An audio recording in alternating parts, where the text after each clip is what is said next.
लिबास दी शकीनन कुड़ी, दूर दूर जावे मेरे काले रंग तो।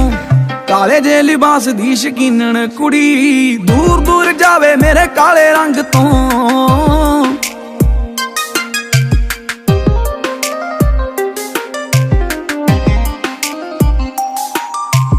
दस दे तू हुण की सुनाउणी ऐ सज़ा, किते मेरे इश्क गुनाह ते।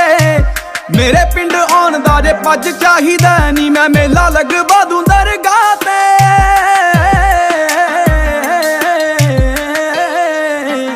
मत्था टेक जाई नाले सौरे देख जाई, मत्था टेक जाई नाले सौरे देख जाई, नाले छक ली पकौड़े जेड़े बने भंग तो। हो काले जे लिबास दी शकीनन कुड़ी, दूर दूर जावे मेरे काले रंग तो। काले जे लिबास दी शकीनन कुड़ी, दूर दूर जावे मेरे काले रंग तो।